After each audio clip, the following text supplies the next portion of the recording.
All right, so we are still here at the farm, and of course, we're still looking at the construction of an ideal poultry house that will support the life of your chickens. Okay, so now, Mr. Skazwe, you did mention that you need to make sure that you provide enough ventilation for your broilers. How about the village chickens themselves? Can they also be able to survive in the same chicken run like this one, which has got so many gaps for air, supply? They will, because I would say a chicken is a chicken. And if you've noticed, village chickens are actually everywhere.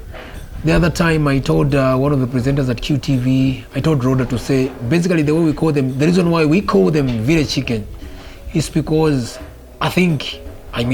if what we call a village chicken is actually a free range. I asked her the other time, I said, just because you have a chicken at QTV studios, does that mean that it's a QTV chicken? No. So even what we call as a village chicken, that chicken is just a normal free range bird. So if you've noticed, the free range, they're just, they will adapt with everything. So in here, they would be in here, but one of the things that they'll struggle with, in terms of ventilation and everything, you don't have any problem. But the only thing that they'll struggle with, they want to play in the sand. Okay. So with this flow, they'll have a bit of a challenge. Okay. So when keeping broiler chickens, you make sure that you have a place like this one where you do a poultry, it's got a floor and everything, but then you need to let something outside which is natural. So let them move around, let them just enjoy the place. So that means village chickens cannot be restricted like the whole day in this particular area. They need to be released at some point. Yes, because for village chickens, if you keep them closed up like this, for lack of a better term, I would say imprisoned like this, even production goes low. Okay. Yes. So they will, just because they're not playing in the sun, you realize that egg production will reduce.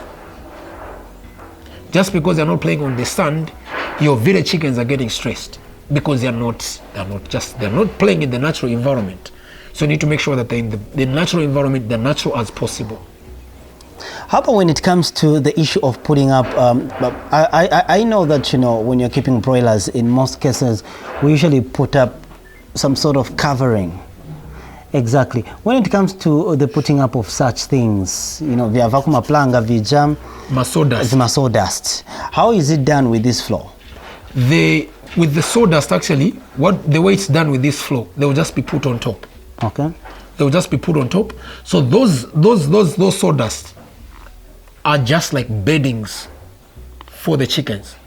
So if you just put the artificial light on top, the chickens, I think you've noticed, a lot of people do not know.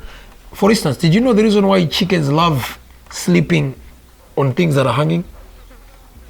It's not that they want that. All they want is, if they find a tree, they will hold on to that, because basically chickens gets affected with the cord, and the cord goes inside through their legs.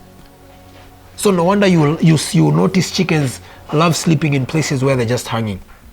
So for the broilers, when we put the sawdust in the poultry on the floor, these act as a bedding. Normal, it's like a blanket for the chicken. So they're receiving the heat from the infrared or from the brazier, from wherever, and they're also not getting cold from the ground. Because many times people complain where they'll say, my chickens are dying, and I don't know why they're dying, because I've given them light, I've given them the heat, I've given them everything. But then you go and visit the poultry, you realize that the poultry houses do not have anything on the base. So that's the purpose of the sawdust. Is it advisable in the absence of sawdust to use things like grass, or maybe to get just a plastic, or even just to get sand and you flush it all over your chicken run? Is it advisable? For the village chickens, I would say sand is okay, but for the broilers, I wouldn't say it's fine. And in this place where we are, in Shantumbo, as you can see, we have grass everywhere. So mostly, I'll definitely be using grass. I just get the grass, put it somewhere, disinfect it, and put it in here, and I'm done. Why can't you use sand for the broilers?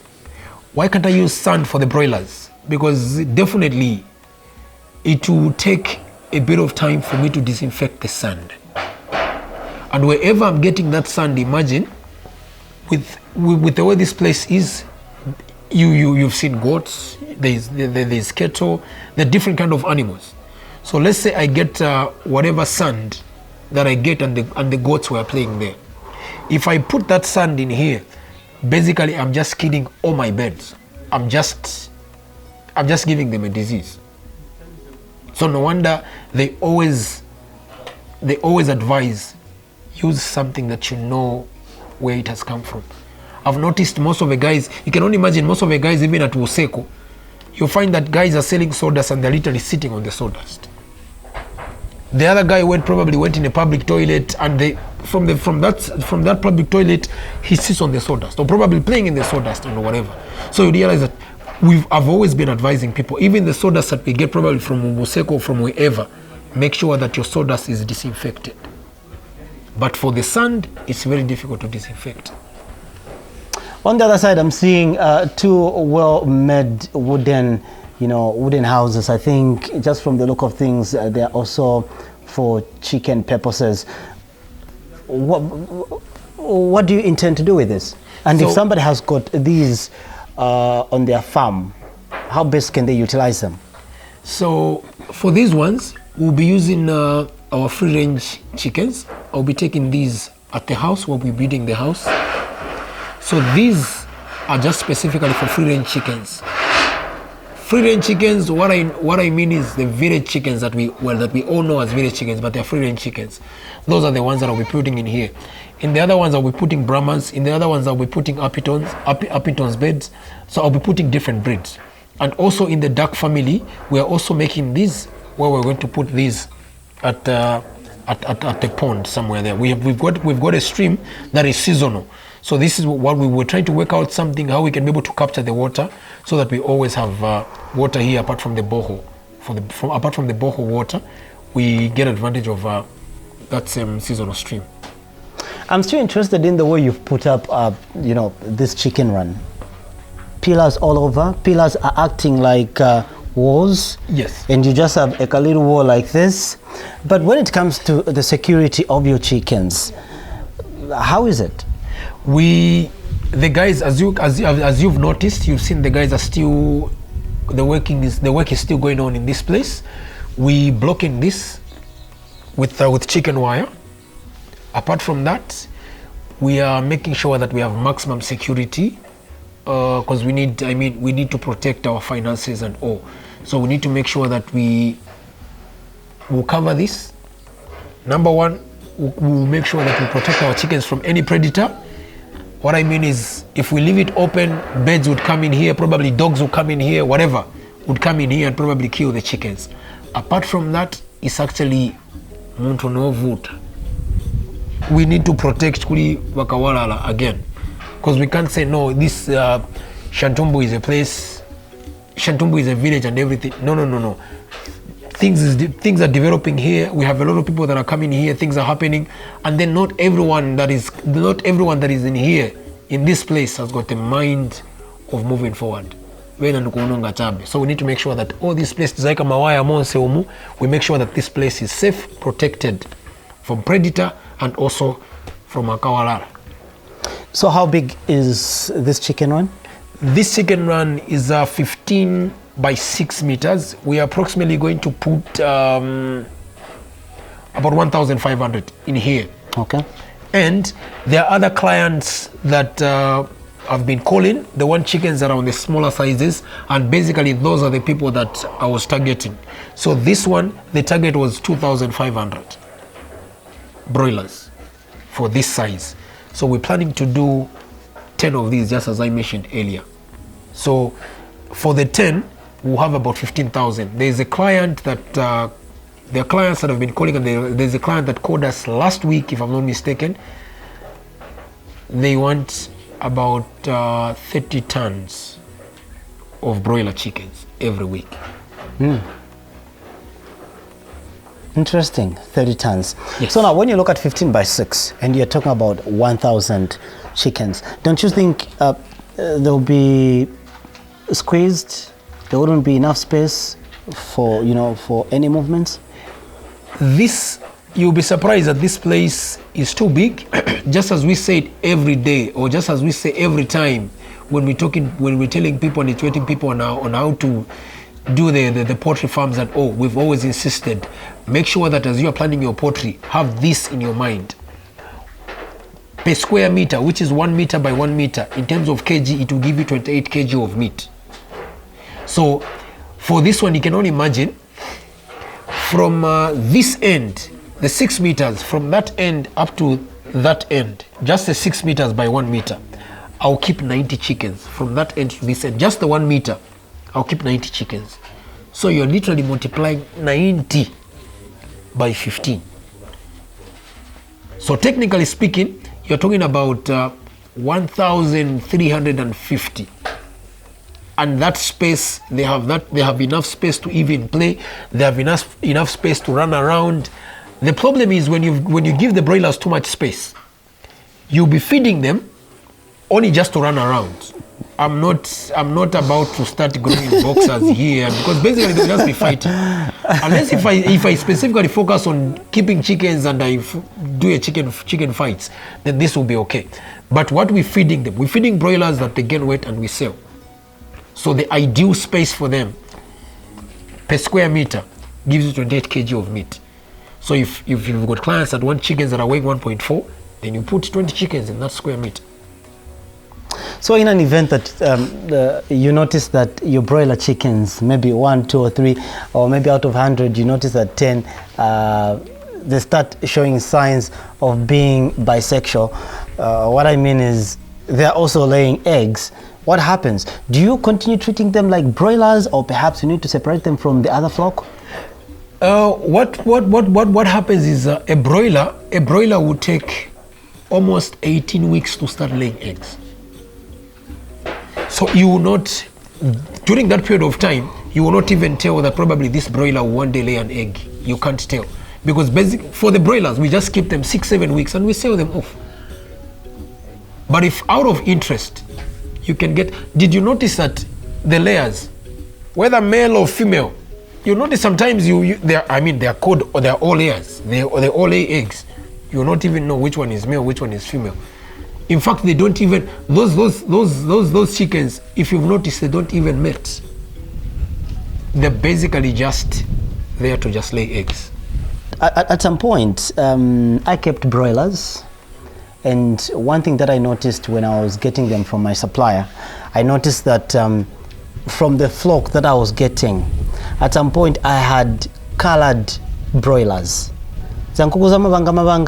Yes. At least, I ordered 150. At least out of 150, I had one. Black. That bed was a croiler.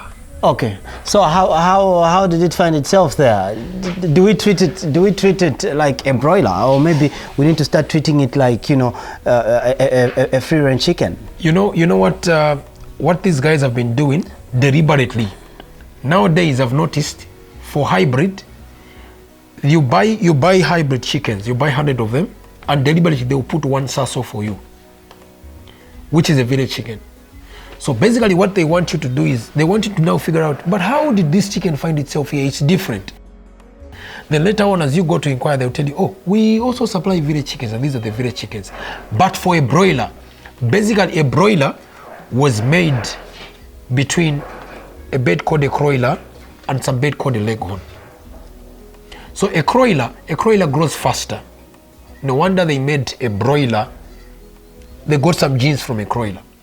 So if you found a croiler bed in the broilers, it's something that is normal, because by chance those will hatch from there, from the parent stock. Actually, you by chance you get those beds.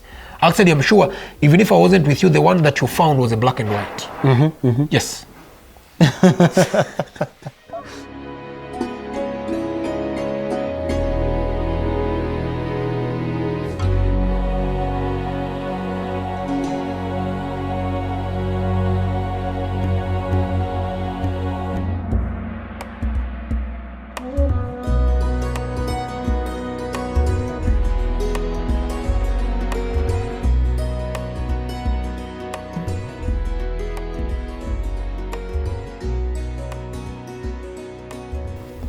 All right, so now, Mr. Skazwe, I've observed something about, broiler farmers. You'd find that most of them, due to circumstances and economic issues, they would rather just turn a room, which used to be a bedroom, and turn it into, a poultry. For instance, I've seen some people who keep chickens in, a room like this, whereby it has got maybe one window or two windows. I don't know, is it advisable? It's not very advisable, but what causes that muntu wanga ni kukosa kwa vintu. Why am I saying it's not advisable? You will not have proper ventilation in there, and hence, in as much as you want to make a bit of some extra money somewhere, somehow, you realize that that money that you want to make, extra kobidi kana mfuna kuti mpange, it will not make that much sense, because you spend a lot of money again buying antibiotics because of this kind of an arrangement. So as you can see, but I'm not saying the chickens will not grow. Chickens will grow. But I'm kindly advising people out there, make sure that you focus on something that will give you money at the end of the day. For this one, you can keep chickens in here. They will grow normal. But then you have pressure in terms of disease management. There's no proper airflow. So in an event that, somebody has got a bigger house and they feel other rooms are just resting, maybe we turn them into, poultry rooms where we can keep chickens. What could be the best advice that you could give them? How do they go about it? The only way they would go about it is, number one, let them not use the same door as everyone is using. So let them probably block and then open another door on the other side, so that the door for the chickens is specifically independent. Because as kids are entering, or maybe people are coming in the house, people come with, and you're not, honestly speaking, so zakwanisa that every time we enter in your house, my brother, tingena chem nyumba, and then you tell, oh, I'm keeping broilers, then we should disinfect, we would say you're a witch, honestly speaking, because you need to make sure that every time your pot is disease free. And you not just manage where everyone is using the same room. The moment people enter in there, you say we disinfect you. No, it will not work. So the best is do the door on the other side. Okay. That because the economy is hard, so everyone needs to survive. Okay. So aside from putting up a door, to make sure that you have a good ventilation system, what do you usually advise? Number one thing that is just important, just the only thing that is important, make sure that you have a lot of openings as possible. If anything, make sure that house is able to have probably about 3 or 4 windows. Improvise on that. You need a lot of air in there, and you'll be good to go. So basically, it's just the issue of ventilation. That's all. And again, the floor. I believe if you turn the house into a poultry, probably there are towels in there, and towels are slippery for them, or probably there's a floor, and the floor is slippery for them. So you make sure that you have enough sawdust there, so that the only grip they get as chickens is on the sawdust. Then you're okay. Okay. So once all these things are put in place, obviously it's always an exciting journey and an exciting moment where you bring in little ones now. Yes. Before chickens are introduced to their new environment, it's a new poultry house. Yes, sir. What are some of the things that need to be done prior to stocking your chicken run with chickens? Number one, disinfect your poultry. Even if you have never used it before? Even if you've never used it before, disinfect the poultry, because as you can see, there are some constructions going on around here.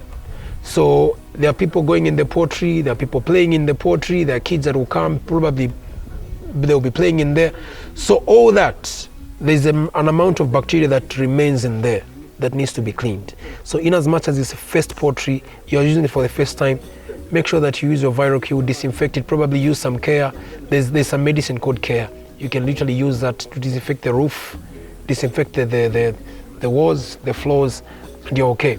Then apart from that, you make sure that you have your sawdust in place, and your sawdust also needs to be disinfected. You make sure that you also have 2 hours before your chickens come in there, make sure that there is heat. You probably, like monga kuno kuma farm, basically zambo using a mambaula before we put power. So zankana taika mambaula 2 hours before that. So we make sure that as the chickens have been introduced to the poultry, there is that heat, and then we're okay. Set up everything, your drinkers, your feeders, and you're cool. At what stage are you supposed to disinfect your chickens, your poultry house? How many days before your chicken comes in? The best is you disinfect your poultry a week before your chickens come. For me, I've always been arguing with people where a person finishes keeping chickens, selling chickens today, tomorrow they bring in the day olds. Sometimes they'll even separate their day olds, the others that are a week old and others that they are selling. That's the wrong way of doing it. At the end of the day, you might think you're literally maximizing on the place, or probably you want to make more money, but eventually in the long run, you spend a lot of money in terms of diseases. So you make sure that at least you let your poultry rest for 14 days, disinfect it. 2 weeks? Yes. And then you make your money. You see your birds growing big. Yes, sir. So 2 weeks, disinfect your poultry, let it rest. That area, that medicine clears, it settles, the poultry is clean and fresh. Bring in your birds. I'm sure that we have a number of farmers out there who have the same plan as you, where they want to put up a couple of poultry, houses around. Yes, sir.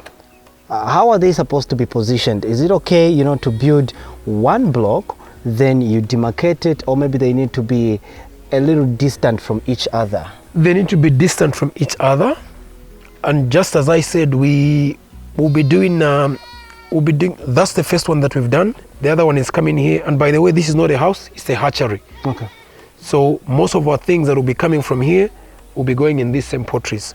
So there's one there that we've already done. The first one we're into, and then there's another one coming here, the other one coming here. So the plan for these, we're doing about 10 of them. So they're not supposed to be demarcated, but they're supposed to be separate from each other.